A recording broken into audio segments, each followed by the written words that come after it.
Mateus capítulo 11, versículo 2 diz: João, ao ouvir na prisão o que Cristo estava fazendo, enviou seus discípulos para lhe perguntarem: És tu aquele que haveria de vir, ou devemos esperar algum outro?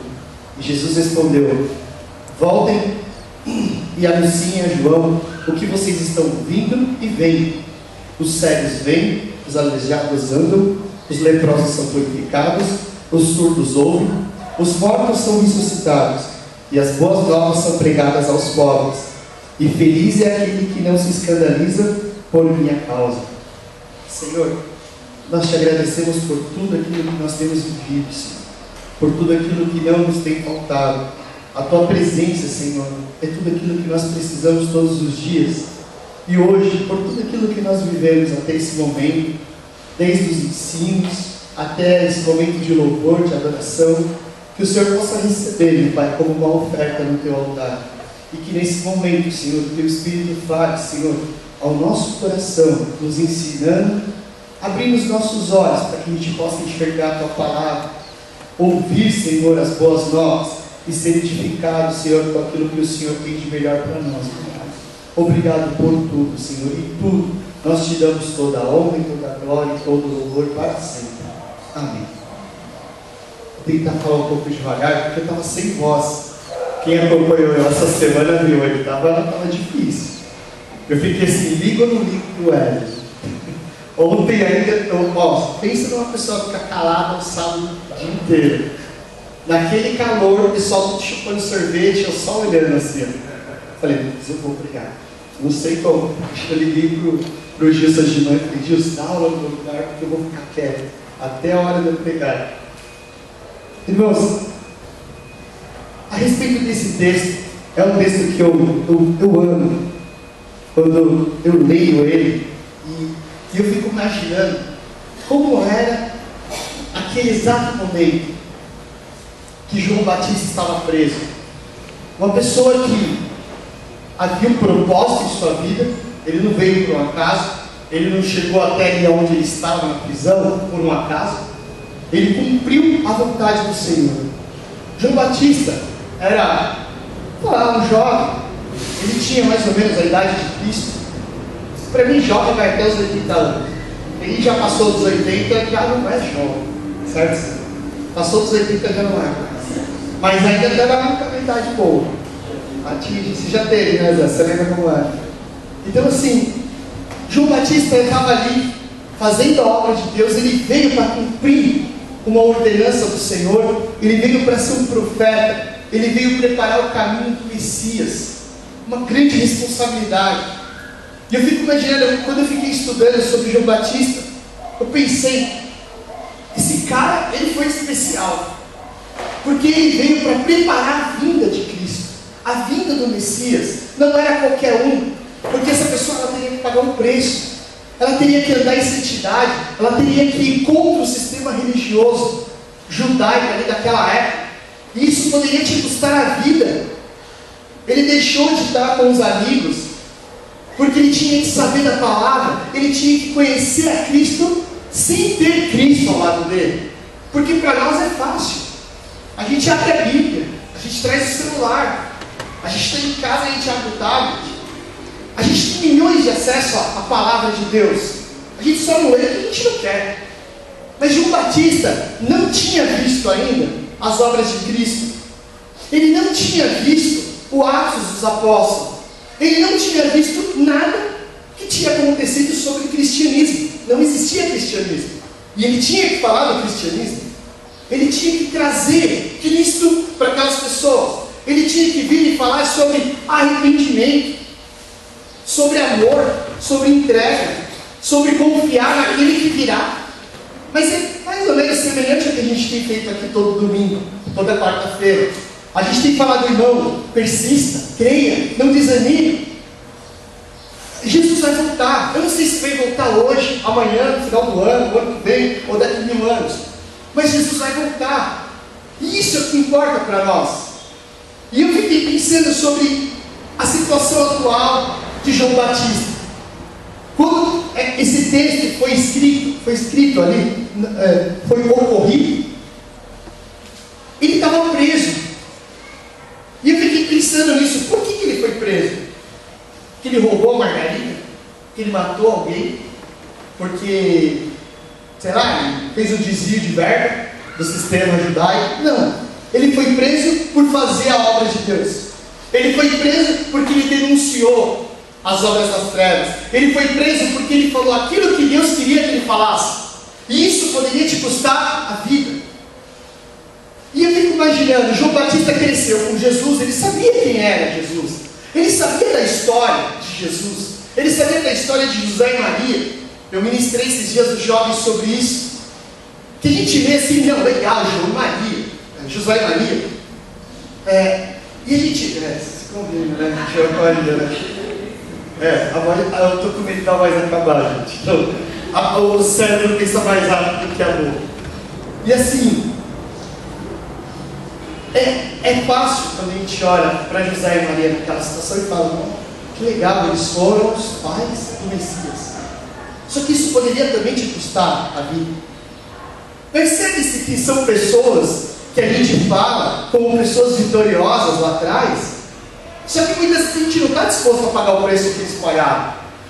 A gente quer ser aquele crente, mas aquele crente que é só de domingo e quarta-feira. Eu sou crente da porta para cá.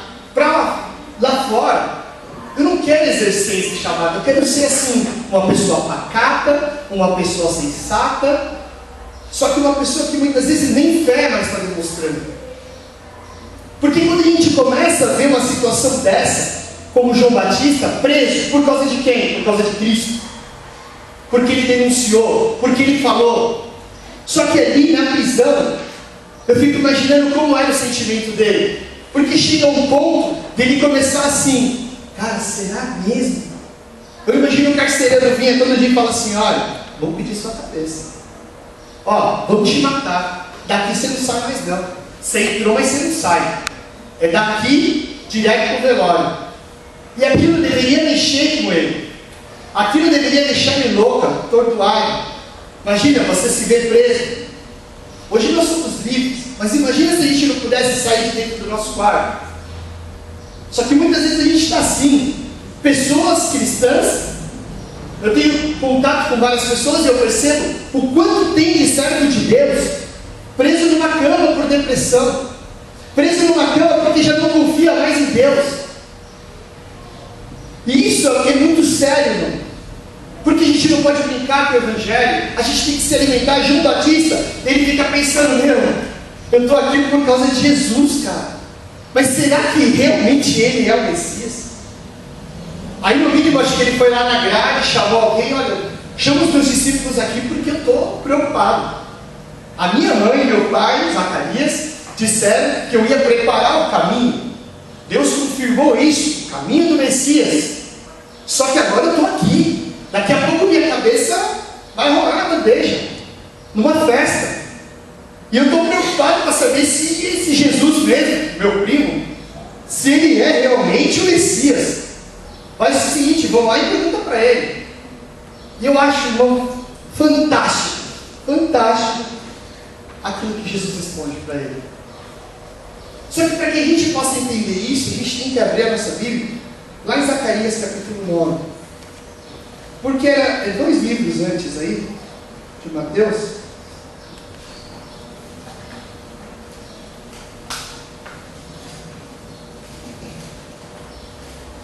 Porque o que sustentava João Batista?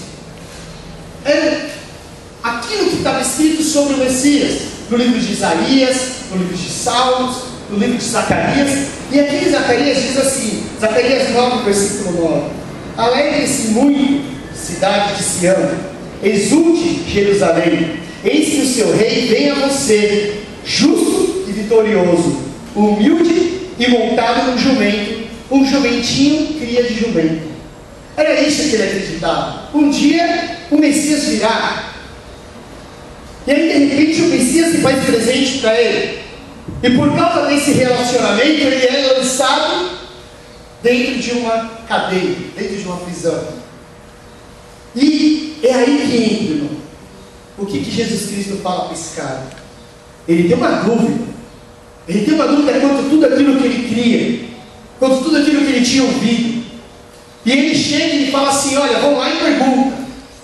E quando os discípulos chegam ali até Jesus e falam: João, olha, Jesus, é o seguinte, João Batista que nos enviou, e a gente gostaria de saber o seguinte: o Senhor realmente é quem diz que é? Ou melhor perguntando, o Senhor realmente de verdade é o Messias? Porque ele está desesperado, ele já está duvidando de tudo. E Jesus, assim, na maior inteligência, ele não fala: sim, eu sou. Que é isso que Deus falou para os egípcios e para o povo judeu, né, ali no Egito. E se me perguntarem, falou para Moisés, e se me perguntarem o que ele disse, tipo, eu sou. Acabou. Não é sim, não é não, é eu sou. E Jesus não fala, ó, diz que o eu sou de novo está aqui. Diz que o cara que manda em tudo, o cara que paga a conta, o cara que liberta, fala para ele que eu vou orar para ele se libertar daquela cadeia. Não, Jesus não fala nada disso. Jesus vem numa contramão, atropela todo o sistema e fala assim: os cegos estão vendo. Olha, os aleijados estão andando, os leprosos são purificados, os surdos estão ouvindo, os mortos estão sendo ressuscitados, e a palavra de Deus está sendo pregada para os pobres. Beleza? Alguma coisa mais? Chega. Somente quem pode fazer isso é o Senhor. Ninguém pode fazer isso. A medicina não pode fazer isso. O homem não pode fazer isso. Eu fiquei pensando, o homem pode ir até a lua, mas ele não pode construir uma lua. Ele construiu um foguete para chegar até lá, mas ele não pode criar um outro sistema. Ele não pode criar nada. Somente quem pode criar é Cristo. E a mensagem de Cristo, ela é curta e objetiva. Olha, os sinais estão seguindo aqueles que estão crendo. Eu não estou aqui para falar que eu sou o Messias. Eu estou aqui para dizer que a verdade e a vida já está no meio do povo de Deus. E o povo está sendo atingido por isso. E isso é uma coisa que me fez ficar instalado assim. O que é que tem alertado? O que é que tem nos animado? O que é que tem falado no nosso coração? Porque ontem uma pessoa falou para mim: olha, sabe esse cara? Assim, está numa cama e não consegue levantar de depressão. Puxa, mas essa pessoa está mais de 15 anos na igreja. Pô, a pessoa está lá, jogada em depressão, porque desistiu. Irmão, não é fácil. Só que quando a gente se alimenta disso, quando a gente lê isso 20 vezes, o negócio parece que entra na cabeça. E as coisas parecem que compreendem. A gente vai ser vitorioso sempre? Não. Nem sempre vai ser vitorioso. Só que Deus é poderoso, como a gente acabou de cantar aqui. Deus é poderoso para salvar, Deus é poderoso para curar, Deus é poderoso para abrir as nossas mentes. E isso tem que vir de encontro ao nosso coração. Isso tem que vir de encontro à nossa fé. Porque quando a gente deixa de acreditar, a gente deixa de buscar, a gente vai ficando fraco. Não é verdade? Se a gente não deixar, se a gente comer todos os dias, a gente vai estar forte. Pode vir uma enfermidade, pode ser que você nem pegue ela.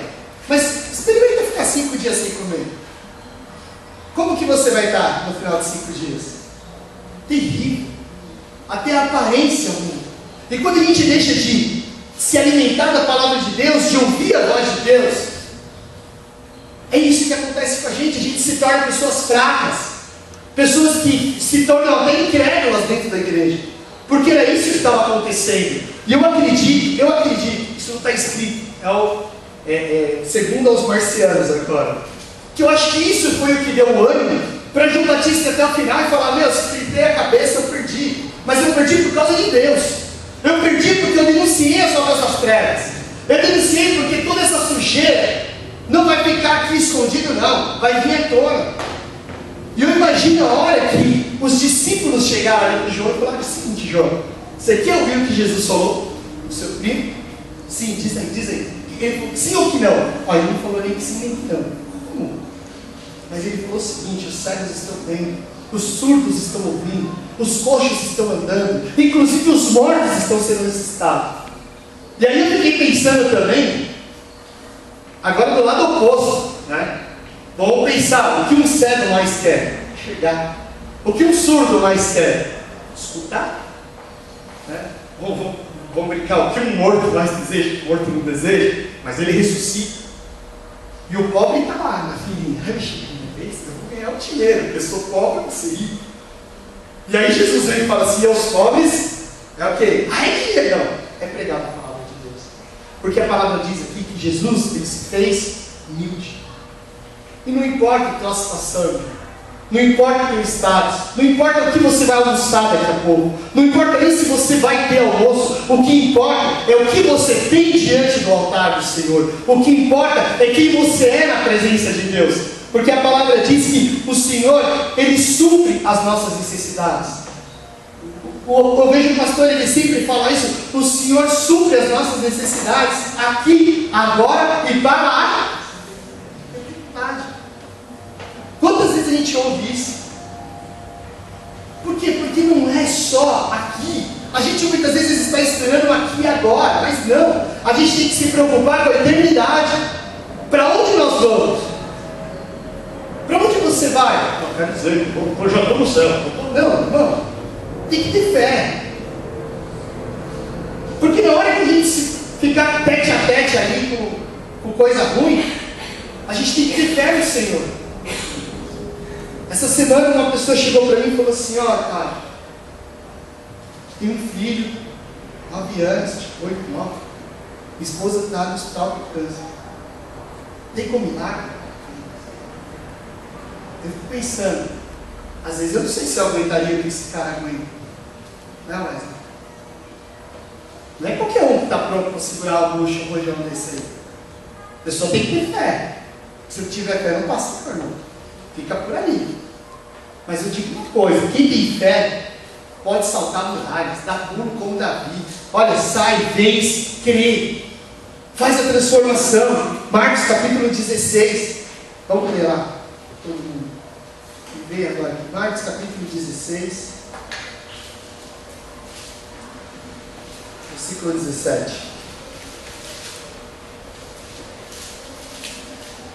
Versículo 16. Quem crer e for batizado será salvo, mas quem não crer será condenado. Estes sinais acompanharão os que creem. Em meu nome expulsarão demônios, falarão novas línguas, pegarão serpentes, e se beberem algum veneno mortal, não lhe fará mal nenhum. Imporão as mãos sobre os doentes, e eles ficarão curados. Depois de lhe ter falado, o Senhor foi elevado aos céus e assentou-se à direita de Deus. E então os discípulos saíram e pregaram por toda parte. E o Senhor cooperava com eles, confirmando-lhe a palavra com os sinais que o acompanharam. Olha que lindo. Jesus fala o seguinte, ó, tudo isso aqui, ó, aquilo que eu falei para João Batista, é o que está sobre a igreja, é sobre os meus seguidores, é sobre os meus sucessores. Aonde vocês forem, as boas novas vão estar sendo anunciadas. Aonde vocês forem, os milagres irão acontecer. Aonde vocês estiverem, a presença de Deus se faz presente naquele lugar. Aonde você for. E a pergunta é, aonde você tem ido? A presença de Deus tem sido manifesta? Eu queria dizer que eu levo minha Bíblia. Não é Bíblia. Então, onde eu entro, eu falo dos 5 versículos. Não. Estamos dizendo de Espírito Santo. Aonde você chega e fala, estava esperando você. Era você que estava esperando. Eu não sei o que você faz, o que você fala, mas dá uma sapintuca dentro de nós quando você começa a falar, e a gente até que acredita. Porque é isso que acontece. Às vezes a gente entra aqui e senta, só assim, olha, Senhor, tudo bem, eu já estou assim, 14 anos, 17 anos de igreja, mas muitas vezes, assim, na verdade, eu não acredito. Mas quando eu ouço aquele louvor, eu começo a acreditar. E quando eu ouço aquela palavra, é que eu acredito mesmo. E quando eu saio dando pulo. Porque é a hora que eu me alimento. E aí eu saio forte. E o que Paulo diz? E quando eu sou fraco, aí é que eu sou forte. Quando vem o alimento de Deus, a aparência, irmão, não vai mudar. Mas por dentro, o negócio está remexido. O negócio está muito louco. E é isso que a gente tem que buscar. Busca cada dia a presença de Deus. Não desanime. Não desanime. Porque o que eu tenho mais visto no rosto assim, de muitos jovens é uma tristeza. E eu olho e falo, cara, você está vendo viver aqui na igreja.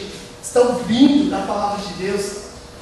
Quantas pessoas que aceitam Jesus, começam a andar com Jesus, depois que já é adulta e fala, poxa, se eu pudesse, eu queria estar lá nos cordeirinhos, aprendendo, crescendo, mas nunca é tarde. Nunca é tarde para a gente começar. Nunca é tarde para a gente voltar atrás. Nunca é tarde para você fazer